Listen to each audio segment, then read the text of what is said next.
can. So the presentation on MAUS. I always like to begin with the why question. Why this topic now? Well, as Leslie noted, the immediate cause is the removal of the book MAUS from a school district in Tennessee. But there's a larger issue, and that issue is censorship of topics that are relevant to minorities, including Jews in America.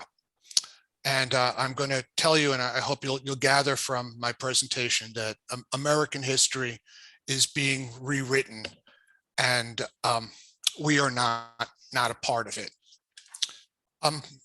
This was kind of spur of the moment. This just happened. Jack Unser was a Holocaust survivor. He survived Auschwitz, the Soviet invasion of Hungary. He fought in World War II and the Israeli War of Independence. And he was killed on February 5th by a hit and run driver in Brooklyn. And the article, I mean, there was coverage given in the New York Times and a variety of places.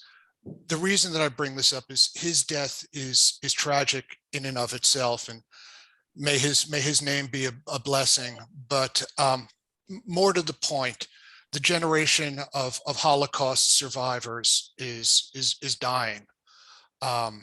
And that one of the implications of that is that it makes Holocaust denial easier. So as Leslie mentioned, I've spoken for a number of times on the topic of the Holocaust, and let me share with you some of my my early influences. I used to teach at the JCS in Ann Arbor, Michigan. I'm also at the JCC there. And two of the people that contributed to my classes were Holocaust survivors themselves. Larry was a good friend of mine, and Dr. Emmanuel Tanai, who wrote the book, was the author of the book Passport to Life. And if any of you are looking for further reading, I would certainly recommend Dr. Tanai's book. Very well written, but like all the books on the Holocaust, it's difficult to read. It's hard. You can only read so much of it, and then it breaks your heart.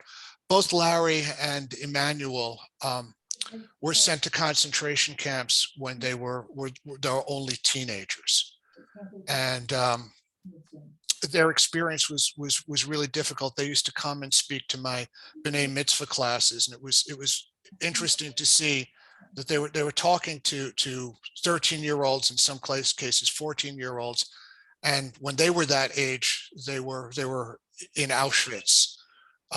Very hard to explain that, but their presentations were moving and certainly contributed to a different perspective on things. So again, those were two of my early influences. The other influence that I'd like to cite, and I will come back to her, was my mother.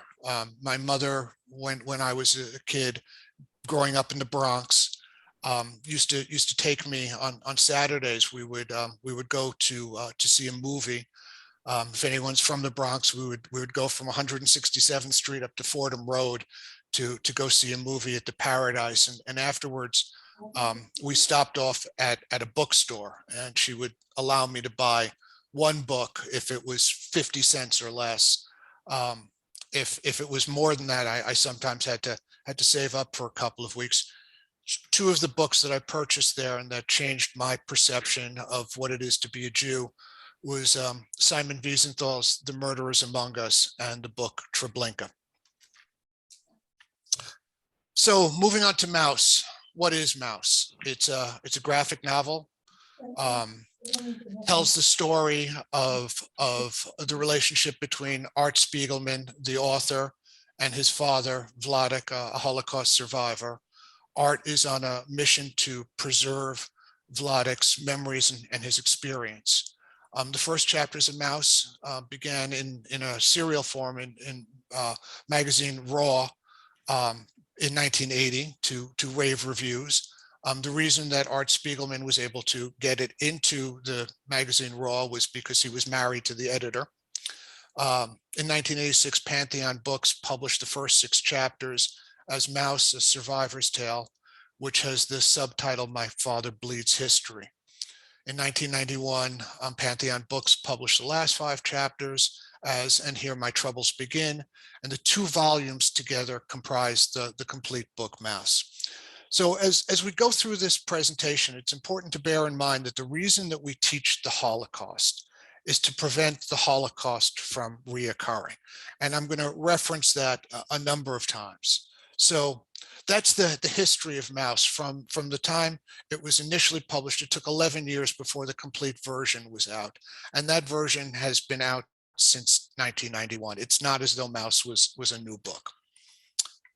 The story of MAUS. There are two stories being told. The first one is the current time, the relationship between Art, his wife Francoise, his father Vladek, and Vladek's second wife, Mala. His first wife committed suicide when Art was 20 years old. That was Art's mother, Anya, committed suicide at that age. And that experience, as one would expect, scarred Art for the remainder of his life. And he's still with us, so I don't mean to imply otherwise, but it certainly changed the way that he looked at the world. And then he had a brother, Rishu, who was murdered during the Holocaust. And his parents always had the picture of Rishu, the same picture that appears in the dedication of MAUS in the bedroom. And Art comments about growing up in a house filled with ghosts. How could he possibly compete with the good brother who died, who was a victim of the Holocaust? So it adds layers of guilt. I mean, there's a lot of emotion in the book, but rather than detracting from the story in any way, it really contributes to that story. Why do I refer to this as something uncomfortable? Well, the relationship between Art and Vladek is deeply personal, full of conflicts. Vladek survived the Holocaust, but he came out of it a changed man, a scarred man. I don't want to say broken, but certainly pieces of him were missing. The mother's suicide is never really explained. We talk about the love that Vladek and Anya had, and how he risked everything time and again to save her during the Holocaust. But at the same time, Art finds out that Vladek had a whole series of memoirs. Art finds out that Anya had a whole series of memoirs, and that Vladek burnt them. And the reason for this is never explained, whether it was something that cast Vladek in an unfair light, or if that was the reason. You simply don't know. But this is one of the many points of conflict between them. So at the very beginning of the book, in the preamble, it takes place in Rego Park after the war, where Art is a little boy, and he's growing up in this household with Vladek. And Art has one of those things that happens to kids so often. He was playing with his friends, and they skated away without him. And he comes home crying in tears that he's been abandoned. And he goes to his father for relief from this. And Vladek's response is that you were abandoned by your friends? Friends? Your friends? If you lock them together in a room with no food for a week, then you will see what it is, friends. This is the response that he gives to a maybe 8-year-old child. So that's, again, the context of it. In MAUS, the various groups of the Holocaust are all presented as different animals. The Jews are mice, the Germans are cats, Poles are pigs, the French are frogs, Americans are dogs, Canadians moose. At the same time, while you have those portrayals, Art does include a picture of Vladek, a real life picture of Vladek wearing his concentration camp pajamas. his striped suit from there. So you get a sense of what Vladek looked like. The depiction of the various characters as animals is both, I refer to as being off-putting. It's a little bit jarring. You're reading a book about the Holocaust and you open it up and it's these pictures of animals. At the same time, it's also engaging. It also adds an element of distance, and I don't want to speak for Art Spiegelman, but what I found personally is in some ways it makes the unbearable somewhat more bearable. I can't imagine how hard the story was to write for Art. Portrayal of the Christians in MAUS. And we'll talk more about this in a little while when we talk about the response to the book in the modern age. But the Christians are portrayed, I consider it fairly. There are two Polish smugglers who are hired by the family to help take them across the border to Hungary, where they were going to be safe until the last year of the war. But then they're sold out to Nazis. And these same two smugglers are later referenced. You don't see them, but Vladek talks about how he saw them, how after their usefulness was done, the Nazis sent them in turn to Auschwitz. There's other characters, black marketers who help Vladek. He gets him a work permit and ID papers. There's the Polish woman that hides the family and helps them to survive. At the very end, Vladek meets a Frenchman, a nameless prisoner in Auschwitz who shares his food with Vladek and enables Vladek to survive. I think in the in overall that the portrayal of Christians is fair. No matter how you want to change the story, the Holocaust was a crime perpetrated on Jews and other minorities by Christians. The Wehrmacht wore belt buckles that said "God mittens, God with us." The ties between Nazism and both the Protestant and Catholic churches are very strong and can be well documented. At the same time, it's very clear that the Holocaust, while it was perpetrated by Christians, not all Christians. And so Christians are shown in both a positive and negative light. When we get to Jewish stereotypes, it's a little bit harder to discuss. So Vladek is not wealthy, but certainly not poor either. There's a portion of it where he talks about how his experience in the Holocaust made him a great salesman. The skills that he developed for his survival lend itself towards sales and improvisation. He's a clothing salesman, and then when he comes to America in the Diamond District in New York, Vladek is cheap beyond all reason, and some parts of it are just uncomfortable to see. On vacation in the Catskills, he leaves a burner lit so that he doesn't have to use matches, because matches he pays for while the gas is included in his rental. In one of the book's shocking moments, as they're driving through the region between the Catskills and New York, they see an African-American hitchhiker. And Art's wife, Francois, pulls the car over and lets the hitchhiker come into the car. And man's very grateful for this ride. Vladek refers to him as a Schwarze and makes racist comments in Yiddish while the man is in the car and afterwards in English. And he talks about how all those people are thieves, and he knows that from his experience in America. And Francois tells him that he sounds like the Nazis. It's a difficult section to read, but it also resonates. It seems very true to the fact. Question always comes up: why a graphic novel? And I don't know if I've taught a class on the origins of comic books and how comic books were very much a Jewish thing. Comic books in the early days were started by a group of New York Jews. Will Eisner, Jack Kirby, Stan Lee. outside of New York, two young men from Cleveland, Jerry Siegel and Joe Shuster, wrote Superman. The first Superman comic was a direct response to Hitler. So Will Eisner, when he coined the term graphic novel, he explains that he had wanted to do works that were bigger than the traditional comic book. He wanted to do things that had more content, more depth. And the first graphic novel that Will Eisner authored was called A Contract with God and Other Tenement Stories. In addition to Eisner, Spiegelman cites Bernard Krigstein's Master Race, a comic that was unknown to me until I began researching this paper.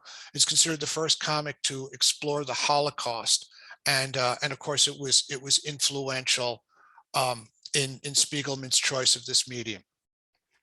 That said, Art Spiegelman wrote with what he knew how to do. So two things. He was in fact a cartoonist beyond and outside of MAUS, so he put his drawing skills to use.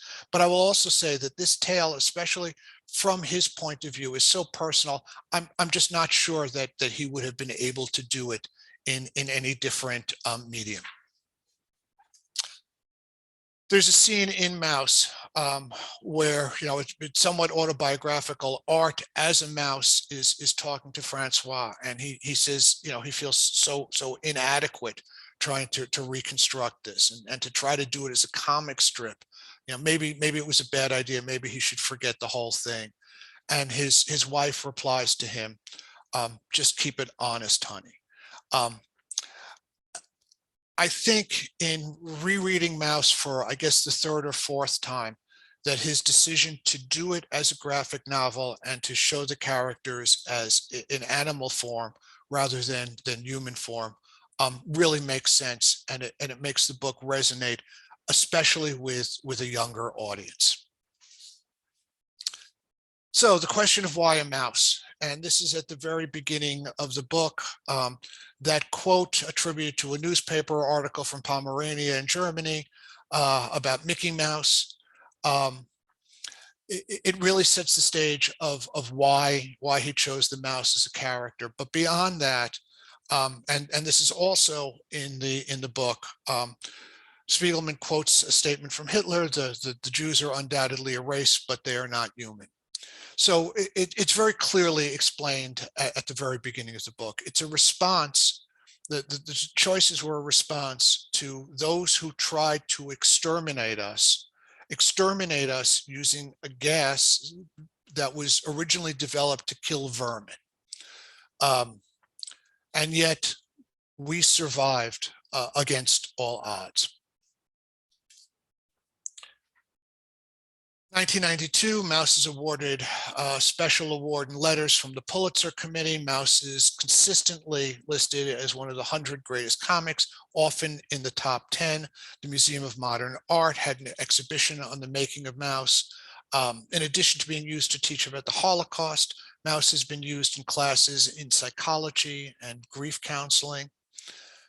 And again, MAUS has always been, there has always been controversy about MAUS. Both criticism for promoting stereotypes, including Jewish stereotypes, and for prejudice. So Christians have said that the portrayal of Christians in MAUS is unfair. Jews have said the portrayal of Jews in MAUS is unfair. If you offend everyone equally, then you probably hit the right note. The fact that the book gets such an emotional response from people, to me, means that it's impactful, and isn't that the purpose of all art, to change the way we think, the way we look at the world?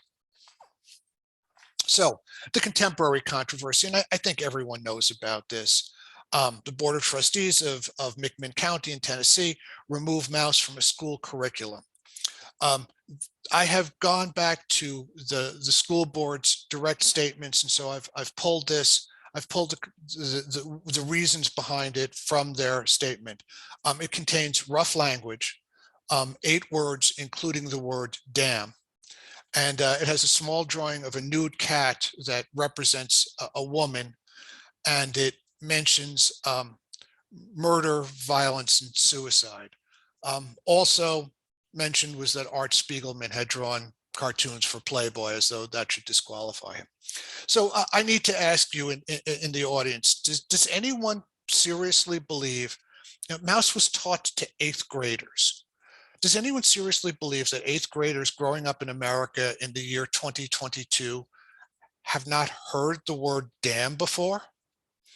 And then for the more immediate issue, if the book contains murder, violence, and suicide, well, how exactly would you be able to teach about the Holocaust without mentioning murder, violence, and suicide? So the response. First quote is from Neil Gaiman.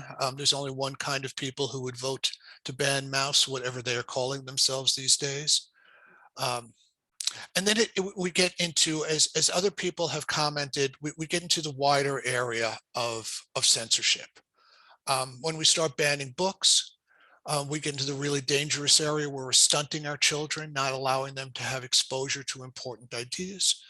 And books are being stripped out of public libraries that give detailed personal accounts from survivors and about victims of the Holocaust. The week that the story broke, which was, in fairness, the school board had removed MAUS in January 10th, but the story did not break until Holocaust Remembrance Day. Beginning that week, MAUS became, for that week, MAUS was Amazon's #1 bestseller. 1 week before, it was not even in the top 1,000 books. So, and MAUS also became a major topic of discussion on social media. I will share again, and this comes up later as well. As much as people may have shared their opinions on Twitter and Instagram and Facebook and whatever, it does not change editorial educational policies. Thousands of people, including many notable writers and personalities such as Stephen King, took to Twitter and other platforms to express their displeasure. But again, we're looking at policies that are being enacted in states across the country.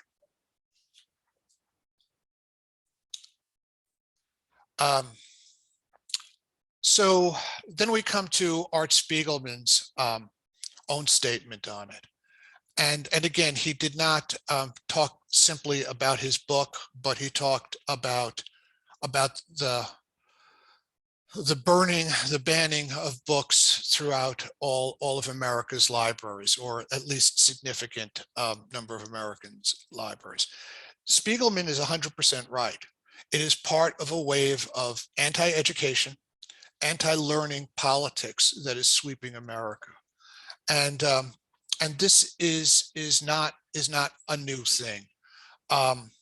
We have been down this before. I will remind you that Tennessee, where McMinn County School Board is also the same state that gave us the Scopes monkey trial, where the state was opposed to the teaching of evolution. I found these notes by Matthew Parker, which I found on Facebook to be really telling. And I'll leave this up here for you to read, and I would suggest it. But I've reached out to Matthew Parker. We chatted a little bit on Facebook. This is cited with his permission. He makes a really good point. The point is that MAUS is objectionable, at least in part, because it does not reflect well on Christians. Makes the point that Christians were the perpetrators of the Holocaust. The other part of the story that again, when he compares and contrasts it to the books that are being permitted, that are being permitted to be used in schools, one of the points is that MAUS does not have a happy ending. His mother comes out from the Holocaust, and and will eventually commit suicide. His father is, I don't want to say a broken man, but there are parts that are missing from Vladek. He's lost something that he will never recover from his experiences during the Holocaust. Um, there are sections at the end of the book, very difficult to read. It's the last days of Auschwitz, and Vladek is part of a detail that is sent down to disassemble, to remove all evidence of the crematoria. And there are passages that I don't want to share, but that are very difficult, but need to be read to understand the import of the Holocaust. You can't explain the Holocaust without talking about the horrors of it. If you make it PG, you lose something. So why does this matter, and why did I say that there are a series of bills being enacted? So Florida has a bill to shield people from feeling discomfort over historic actions by their race, and that has been approved by Florida Senate Committee. Florida also this past week passed a bill called "Don't Say Gay." In Oklahoma, a Republican introduces a bill to limit how slavery is taught in schools. Textbooks in Texas already say that Africans came to America for labor, which is somewhat true in a strange way. A Texas lawmaker has introduced a list of 850 books that he says could make students feel uneasy. And then there are articles on why book banning is back.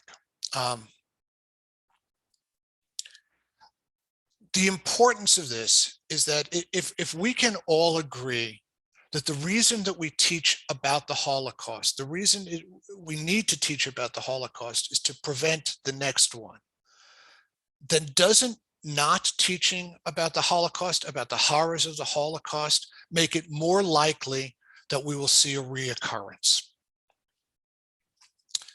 So things that make us uncomfortable, books that maybe we should take out of our libraries, things we should stop talking about.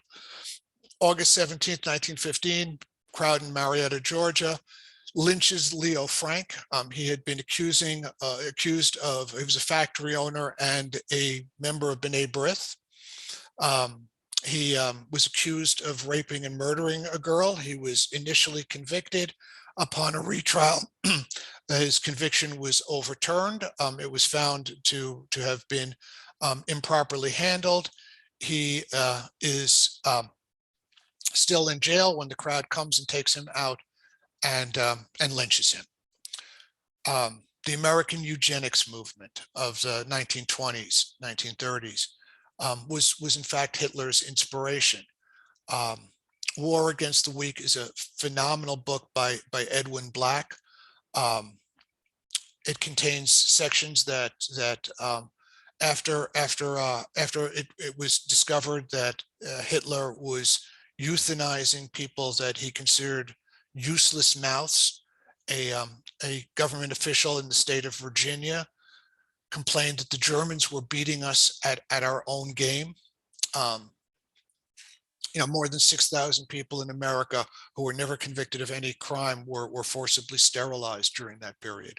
In June of 1964, Michael Schwerner, Andrew Goodman, James Chaney were murdered by the KKK in Mississippi. So maybe we should ban Mississippi burning because it might make people feel uncomfortable. And there are more issues that we don't teach in schools. American immigration quotas beginning in 1924.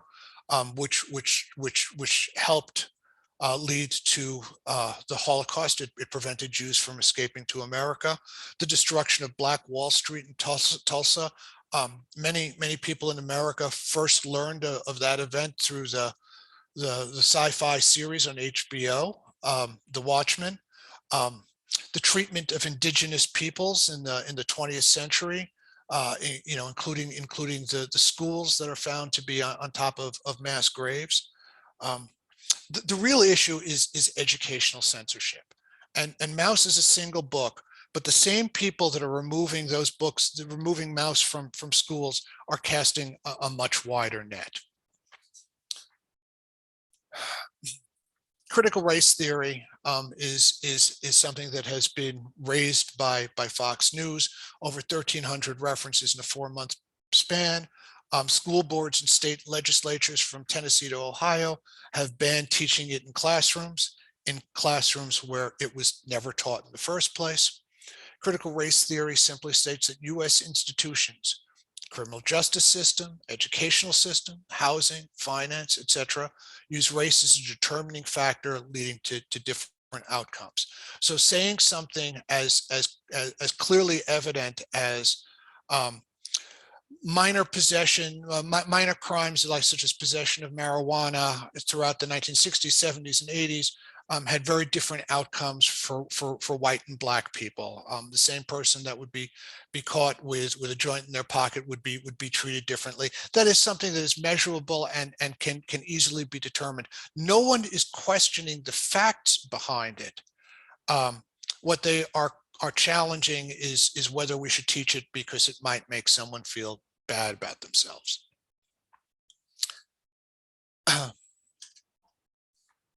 And that brings us to another topic. We do say the Holocaust, and there have been many Holocausts. The 1619 Project is a remembrance of the arrival of the first enslaved Africans in English North America. In 1619, pirates traded 40 Angolan slaves for supplies, beginning a genocide that would take the lives of about 1.5 million people on the Middle Passage, and maybe as many as 10 million people when you take into account all the wars that were launched in Africa by the slave trade. Newt Gingrich has labeled the project propaganda.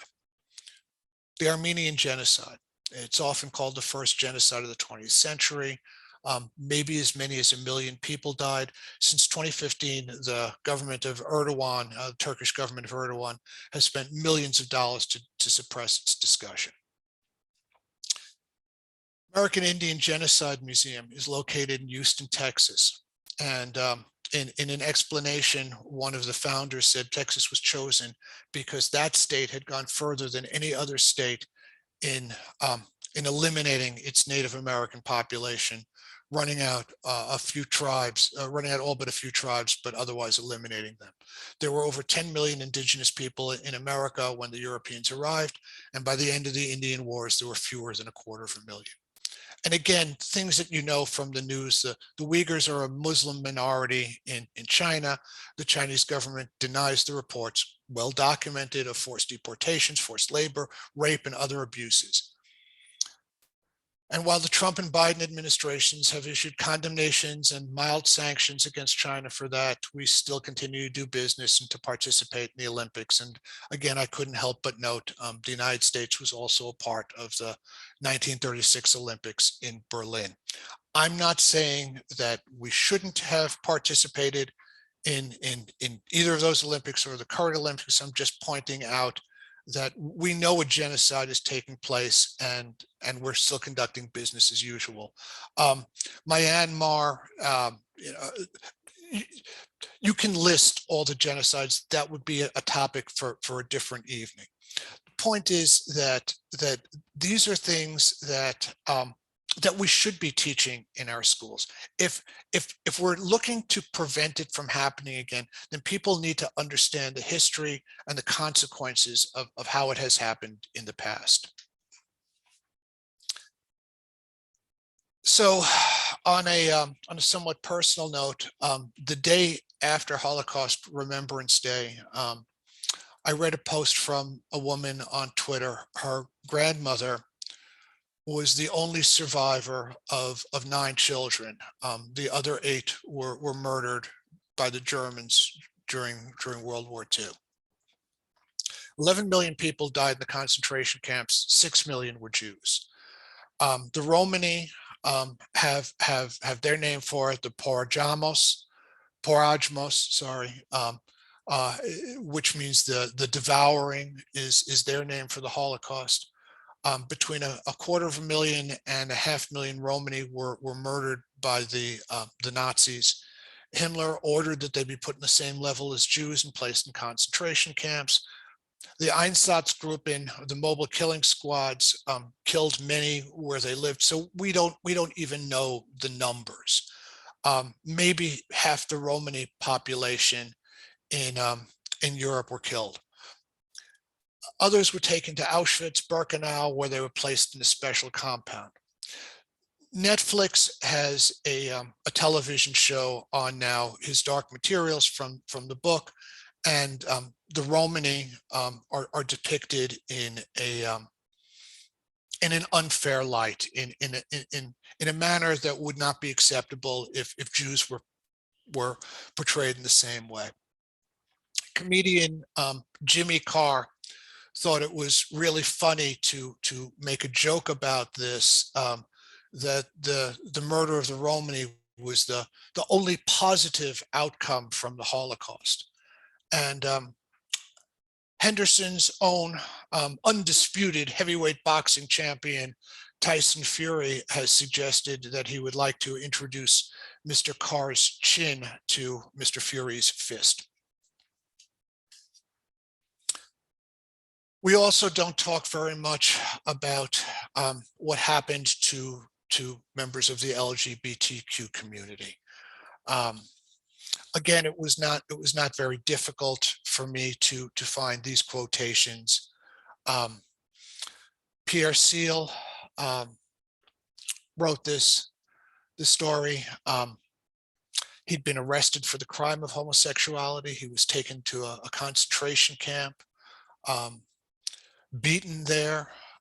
He was made to watch his lover being attacked by dogs. He was less than 18 years of age. More than 100,000 men were identified as homosexuals and were sent to Buchenwald, Dachau, the other concentration camps. The death rate seems to have been around 55%, even higher than the death rate for Jews in those same camps. And again, something that we don't talk about. Righteous Gentiles. The Jehovah's Witnesses refused to join the German military, to join Nazi organizations, or to swear allegiance to Hitler. As a result, about 10,000 of the witnesses were imprisoned. 2,000 were sent to concentration camps. The Jehovah's Witnesses were the first Christian denomination banned by the Nazi government, and the most extensively and intensively persecuted. And all that a Jehovah's Witness had to do, even one that was in a concentration camp, was agree to sign a pledge, and yet they refused.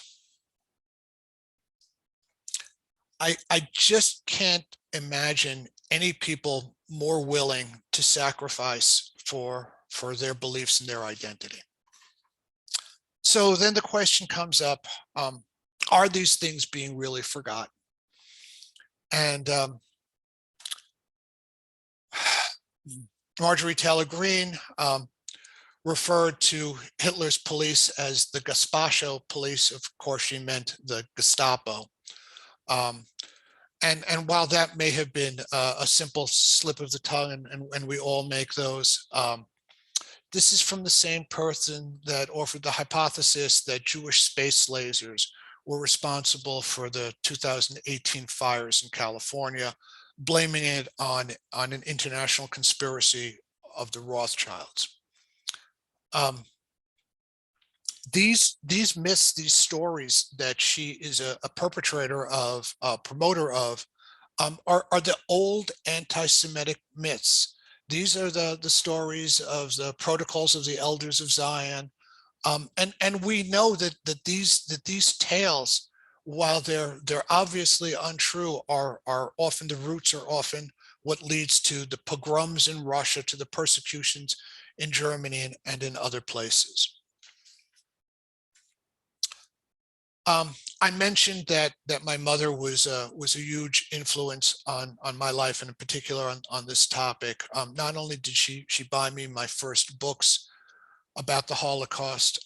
She took me to see Maximilian Schell in The Man in the Glass booth. I would highly recommend that. You can still read the play's text. I don't know if the full play is available on YouTube. It might be.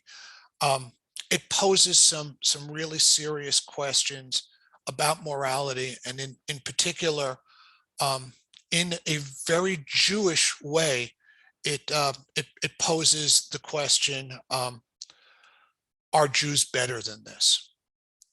The author Arthur Hiller did a phenomenal job on this, and of course the origin of the title, the influence behind it, was the trial of Adolf Eichmann in Jerusalem. So I wanted to end my presentation on a positive note.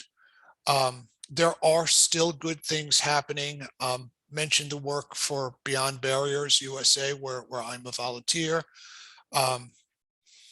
It's a wonderful organization that helps bring people out of extremist organizations.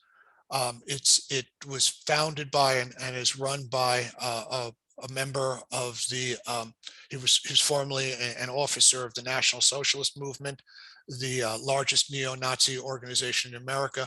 Jeff, who I regard as a very, very close friend.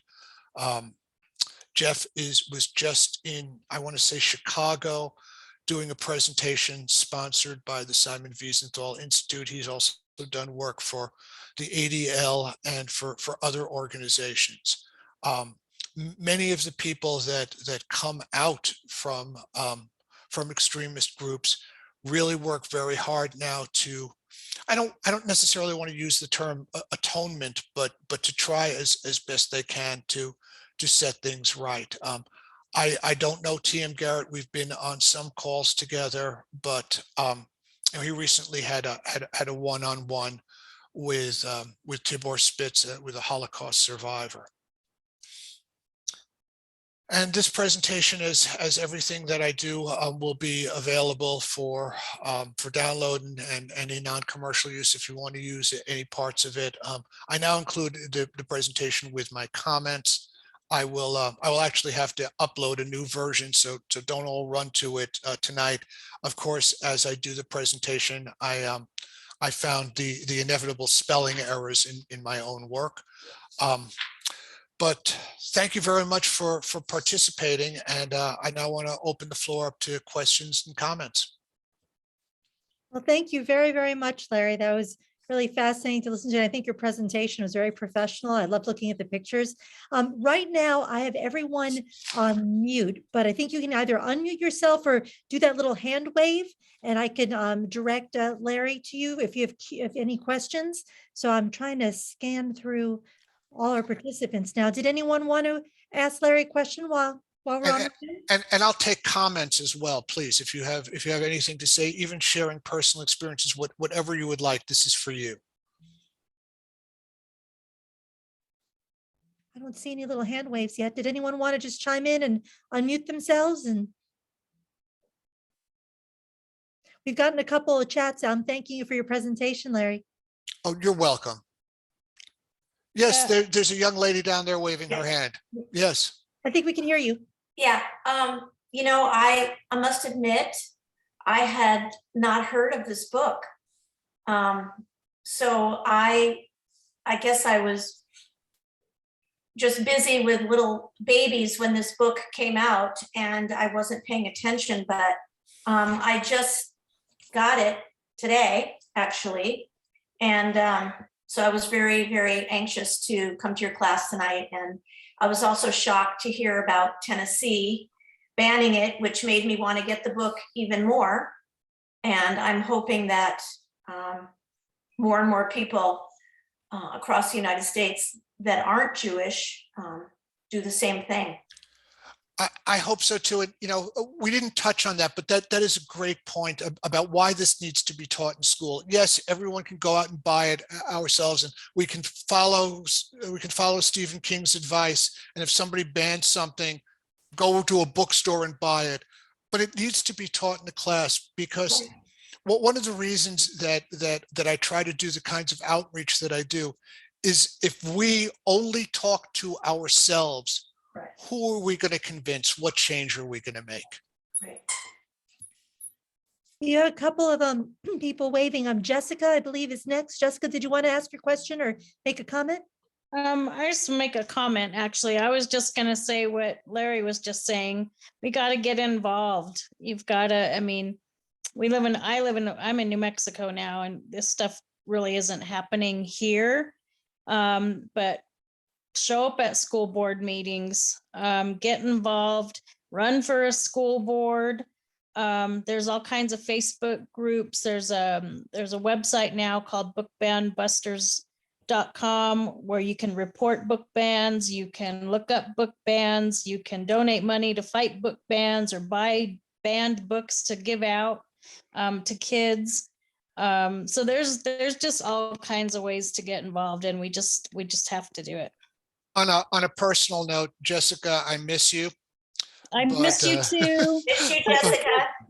But Ditto. I really fell from your Facebook posts, so it doesn't sound like you're having too bad a time in New Mexico. Yeah, no, I'm loving it here, and I've been spending all my time. Actually, I just became a moderator for one of the Facebook's groups, so I'm doing what I can to get the word out, and I mean, it's important. So, well, if there's ever a call for me to come and come in via Zoom, me, I do weddings, bar mitzvahs, bongo jams, a speciality. I actually was just thinking about that, asking them if they would, want to have you come and speak, because this was really, really good. Thank you. Who have we got next? Right now, I don't see any other hands raised, but Julie Arnold wrote a chat to everyone to buy a banned book, which I think is really cute. Oh yeah, there's banned book clubs too now. That would be fun to run, huh? Banned book. Oh, I think I see a couple of hands. I think Alana, are you next? Did you want to go ahead, Alana? Are you I'm sorry. So yeah, my whole point on this one, hi Jessica, I miss you. Hi, my love. Is teaching teachers as well how to teach these classes, because a lot of the media and whatever, everything is misinformed, and not everyone knows how to teach these classes, and that's one of the big problems that we have. So they're presenting these books, and then they don't even know what they're actually looking. They look the bad things, or they don't look at how it should be presented. So Alana, I will use a phrase that I never thought I would use. One of the good things that came out of COVID, I never thought I would say that.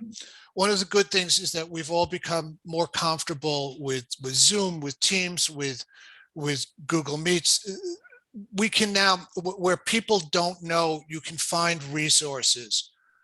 You can find people that will talk about this. There are still Holocaust survivors, and they will. I don't want to speak it as a generalization, but you can find someone who actually lived through it, who will come and talk to your class. The world is flat. We don't have to worry about who's in the area anymore. Oh no, I understand. I mean, me growing up since elementary, I was in a very small community, and we were very few Jewish people. Actually, the teachers will give us, that was our assignment, to teach the Holocaust to the class. And throughout, I mean, the city where I grew up was Mexico. I would teach the class. I would go and I would get involved, but I see a lot of these, I mean, even co-workers here, they don't know anything. I mean, I grew up with an actual Holocaust survivor, so I was, and I teach it to my son and everything, but it's like I see it out there, and it's like there's lack of interest of people really wanting to get involved. See that you're 100% right on that. Alana, when we talk about when we talk at Seder, when we talk about the ignorant one,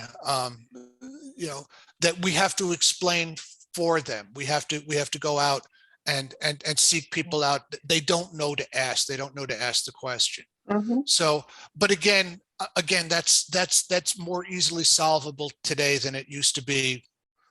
Oh, yeah, I agree with it. I probably can't drive everywhere, but I can present everywhere. Larry, we I also. think Oh, I I'm think sorry. I think my cousin Gary Ring might have his hand up. Since I haven't spoken to him in 40 years, this might be a good occasion. Hey, cuz. Hey, Larry, good to see you. And it's been at least 40 years. Yeah. Yeah. I first became aware of MAUS at the Holocaust Museum in Budapest. And actually, it's one of the higher points as opposed to the lampshade made out of skin and the soap Yeah. made out of Jews. We had taken a Jewish heritage cruise from Prague to Budapest. And frankly, I'm glad we did it. It was not a fun trip. Yeah, no, but we owe it to the ghosts. You know, we went to a camp outside of Prague where they told us this was only a work camp. Yeah. And a friend who was with us, her father had been in that camp. Yeah. At 13 years of age, being taken from Germany and brought to the camp because he spoke so many languages. And the denial, I mean, she just got up and said, she's a little 2-by-nothing lady. She just said, this is a lie. My father was here. We ran into that denial in so many places along the trip. It was amazing. Even my son, who did Europe after law school, in Austria, he came back, he said, Dad, Austria is Germany without the guilt. Yeah. Yeah. So the awareness has to be there that this is all over the world. And if we don't keep the stories going, we talk about other genocides at our Seder. Ever since the kids were young, you know, from Africa, Armenia, certainly I have Armenian friends. Yeah. Rwanda, Burundi. I mean, we just try and keep them aware. So maybe somebody will come forward if this starts to happen again. And I think what you're doing is great. I'm going to pass this along to my rabbi at home. And we'll see, maybe we could do a program there. But thank you for doing this. You're welcome. You're welcome, cousin. I'm glad that we could reconnect via this. Leslie, any other questions? Right now, no. Yes. I have one. Yep. Go ahead. I have a comment. I saw on the news when this story came out, a couple of reporters from Tennessee, I guess it, you know, from a female and male news reporters talking about the banning of this book in Min County. And the female was saying that, and she had a Jewish star on. She was a Jewish reporter. And she was saying that the book she felt was banned because, and she said several members of a very Orthodox community felt that it was too graphic and that it portrayed nudity, although I don't, aren't animals mostly nude, Yeah. but she was saying that it was from her community of Orthodox Jews and then being in an evangelical Christian society that it was too graphic. And that is why parents thought it was too disturbing for their children. So again, and I tried to be fair about this. There are parts of this that will shock, will offend everyone, and that but the Holocaust isn't supposed to be nice. Right. You're not supposed to walk out feeling good about yourself. That's not the way it is. And I understand there is more and more of alliance between ultra-Orthodox, Orthodox, and evangelical groups. There's a commonality of issues. I mean, that's a topic for another night. That said, because it offends you doesn't mean I shouldn't read it. The decision about whether something is important for kids to learn is not a decision that should be made because I like it or I don't like it. And that goes all the way through, same with physics. It doesn't matter whether you like gravity or not. It's there. And these are all facts. And again, as I talk about 1619 Project, it's so funny that nobody disputes what's being said, that nobody disputes, slavery in America is a thing. It's just, well, why are we going to talk about it? Because it happened. That's why we talk about it. Right. Any other questions? We have, is it Acacia? It sure is. Hey, good looking. Hey. Oh, crap. Hold on. My headset just went. Are you doing okay? Acacia, would you please introduce yourself? All right. If you're not silenced. Now, there it goes. Yeah, there you go. Sorry. My microphone came unplugged. No, I just wanted to say it was a really, really good presentation. And, I grew up in a very, very conservative Christian home. Hold that thought for a second. Oh, Would no. you please introduce yourself? Yes. My name's Acacia. I'm the managing director of Beyond Barriers, which, by the way, Larry, I love your shirt. You know me, I have a t-shirt for every occasion. I know. It's just great. And you're amazing. You really are. Like, he's done so much for us and with us. And so I'll throw that out there too. Like, you're a hero in my eyes. But I just wanted to say also is that you like the upheaval over the excuses for wanting to ban this book has been, like Ira said, because it's graphic and there's nudity and there's strong language. And I grew up extremely sheltered, so I can understand the mindset of why somebody would want to do that. But at the same time, it's like you said, Larry, like the Holocaust wasn't nice. Like it was horrific. And we need to be able to teach the truth about it. And you have to understand, okay, at what age do you subject certain, children to and stuff like that. But the minute we start trying to rewrite history and make it more palatable is the minute we start to relive history again. Yeah. Let me just also add, we're good friends, and I've been a guest on her show 2 or 3 times now. Mm-hmm. And most of the time I do talk about history, and it's fact based, but it's always amazing to me how receptive your audience is for those presentations. People don't know about Jewish history. They don't know about how rock and roll was invented, how comic books were invented, the list of things. And when you tell them, they don't reject it. They're just, oh, that's cool. I didn't know that. And it's probably the best way that we can bring things together. I'm so glad that you're able to join us this evening. Well, thank you. It's been great. I've loved listening to it, and it's been great. You always do great though, so. Thank you. Do we have any other people? I just have one more comment, actually, and then it's not really a question, but before this Zoom, I was just on another one with, I think his name was, can't remember his last name, but Jonathan Friedner from PEN America.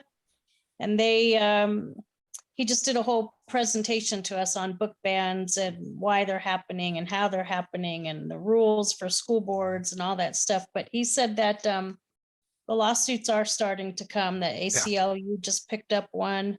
I think in Texas, I think it was one where they can't say gay at all. Yeah. Yeah. So So I think they're gonna there's get Texas, there. there's Texas, and there's and there's Florida. Oklahoma. I will Oklahoma, of course. I will also tell you one of the things that is banned in Texas is discussion about Juneteenth. Yeah. I don't know how many people, right? I don't know how many people know about that, but after the Civil War, Texas didn't tell its slaves that they had been freed. It kept them as slaves for some time, and Juneteenth marks the anniversary of when they were finally granted their freedom. Not one of Texas' most proud moments, but there it is, and it happened. And when you deny that because it makes you feel uncomfortable, because it puts your great-great-grandfather in a bad light as a slave owner, well, it also destroys the story of somebody else's great-great-grandfather who was the slave. Didn't Juneteenth start in Texas? Yes, Juneteenth Yes, is okay. Juneteenth is the commemoration. It's national, but Juneteenth is the commemoration of the day that the last slaves were freed in the United States of America, because Texas held their slaves on Yeah. after the Civil War. Yeah.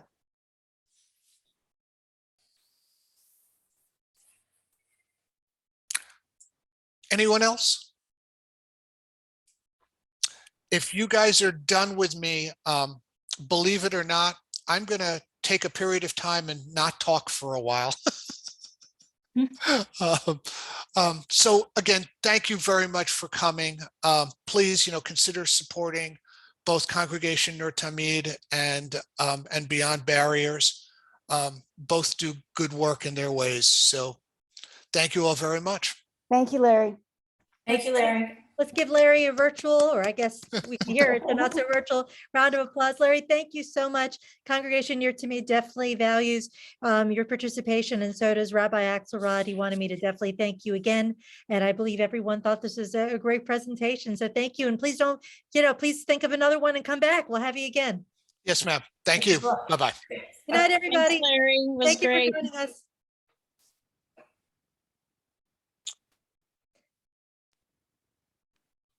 When will you have it up on the website? Is he gone already?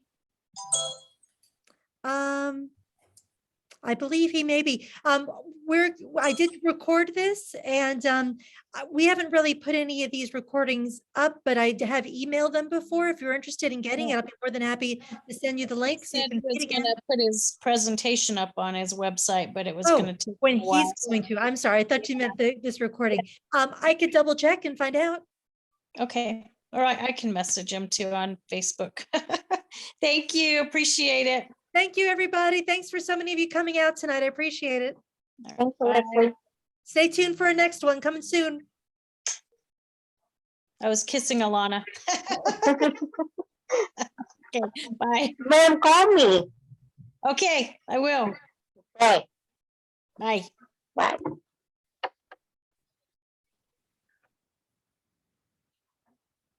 Good night, everyone.